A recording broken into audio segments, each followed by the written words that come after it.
El aire de esta era, enrarecido por la dulce fragancia de una mentira autoimpuesta, susurra incesantemente una palabra: conexión. Se ha erigido en el altar invisible de nuestra sociedad, un dogma intocable, un mantra universal que promete plenitud, seguridad y un ilusorio bálsamo para la herida de la existencia.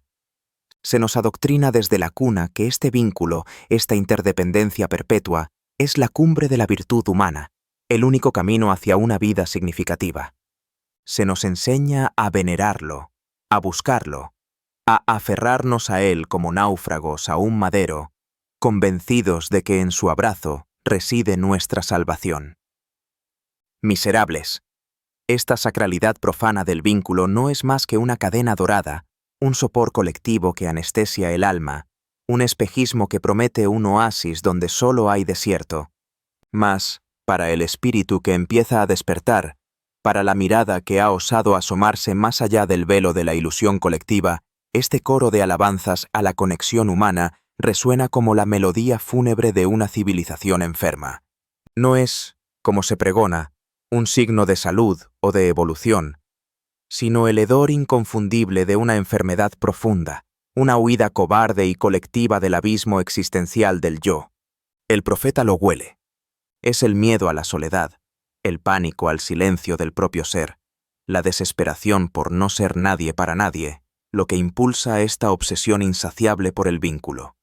Se le llama amor, se le llama amistad, se le llama comunidad. Pero es, en su núcleo más crudo, una mera estrategia de supervivencia del espíritu débil, un rebaño que busca consuelo en la uniformidad para no afrontar la aterradora e ineludible verdad de su propia individualidad. Lo que observáis como una inclinación noble, como una virtud inherente a vuestra especie, es, en realidad, una gravedad existencial profunda, una fuerza primordial y a menudo inconsciente que os arrastra. Esta inercia hacia la conexión humana no es más que el peso de la propia insignificancia, la incapacidad de sostenerse a sí mismo en el vacío. Y es esta verdad, desvelada por la mirada cínica, la que exige del espíritu soberano una decisión consciente, sucumbir a su arrastre, resistirlo o transmutar su energía en una voluntad auténtica. Esta búsqueda incesante de validación, esta sed insaciable de pertenecer al rebaño, esta dilución del ser en la interdependencia, actúan como un veneno lento y sutil. Es una atrofia silente, una gangrena del espíritu. Cada vez que silenciáis vuestra verdad para encajar, cada vez que diluís vuestra esencia para no perturbar la frágil paz del colectivo, cada vez que buscáis un me gusta o una aprobación externa para definir vuestro valor, estáis amputando un fragmento de vuestra voluntad. Vuestra capacidad de forjar vuestros propios valores, de pensar con independencia radical, de trascenderos a vosotros mismos a través de la autoafirmación, se marchita. Os convertís en ecos, en reflejos pálidos, en celdas de un panal que se niegan a reconocer su propia singularidad. El yo, individual, el crisol donde se forja la grandeza, se vuelve un eco distante, ahogado por el clamor del nosotros. La voluntad soberana, destinada a esculpir su propio destino, se desvanece en la marea de la conformidad, incapaz de empujar más allá de los límites impuestos por la complacencia mutua. La omnipresente y venerada conexión humana es, para el espíritu que despierta, no una virtud sino una silenciosa y maligna atrofia del yo individual, una enfermedad social que, al prometer plenitud y seguridad, sistemáticamente devora el potencial de la voluntad soberana para trascenderse y forjar su propia grandeza en la aterradora soledad. Considerad el banquete del vacío al que os autoinvitáis. Cuánta energía vital, cuánto tiempo precioso, cuánta verdad irreductible sacrificáis en el altar de esta falsa conexión. Se os ha enseñado que es una inversión, que cada pedazo de vuestro ser entregado os será devuelto con intereses en forma de amor o seguridad. Engaño. Este festín es una masacre silenciosa donde vuestro potencial soberano es el plato principal. Vuestra autenticidad es el aperitivo. vuestras ambiciones más elevadas el plato fuerte, y vuestro derecho a la soledad creativa el postre negado. Se os incita a devorar la mediocridad del otro y a ser devorados por la suya. Os volvéis complacientes, cómodos, estériles. La energía que podría alimentar la llama de vuestra singularidad se disipa en la banalidad del parloteo, en la preocupación por la opinión ajena, en la futilidad de mantener apariencias. Negáis vuestra ascensión a la grandeza singular por el miedo a la verticalidad, prefiriendo la horizontalidad asfixiante del vínculo.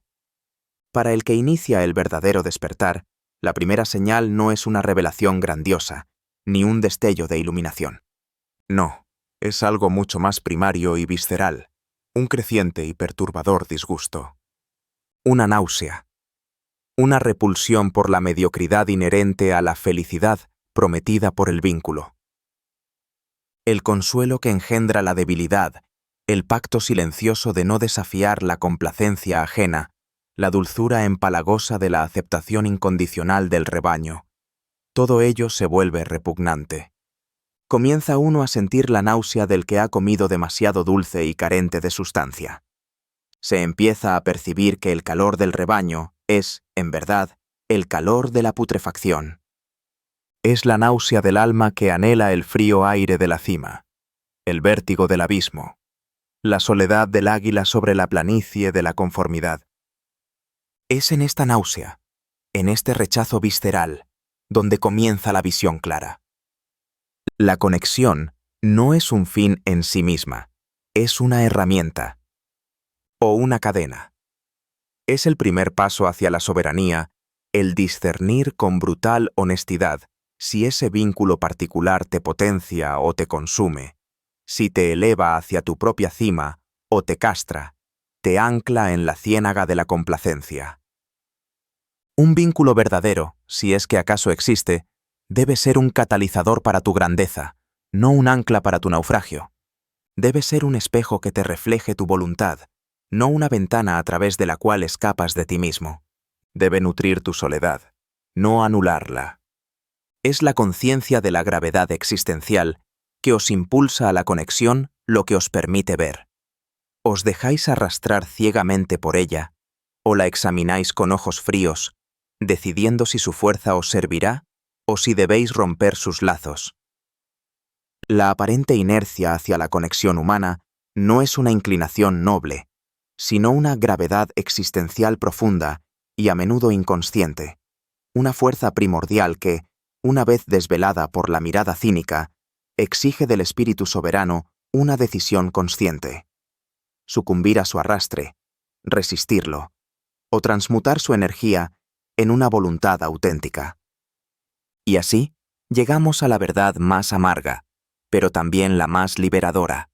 El camino hacia la verdadera soberanía, hacia la afirmación inquebrantable del yo, exige una confrontación radical con la ilusión del vínculo. Exige una amputación necesaria. Dolorosa, sí. Porque toda liberación es dolorosa, como el águila que arranca su propia garra atrapada para volar libre. Pero es una amputación metafórica que te libera del peso muerto, de aquello que, en nombre de la conexión, devora el potencial de tu propia existencia. Es cortar el cordón umbilical con el rebaño, no por odio, sino por amor a uno mismo.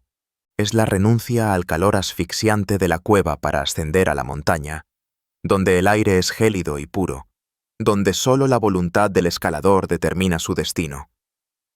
Es resistir la poderosa gravedad existencial de la conexión, transformando la energía que habrías gastado en encajar y complacer, en la fuerza bruta necesaria para forjar tu propia grandeza en la aterradora, pero inmensamente fértil, soledad. Solo entonces, despojado de las cadenas invisibles, podrás realmente empezar a ser. Solo entonces, en la forja de tu propia soledad, se esculpirá la voluntad soberana capaz de trascenderse a sí misma.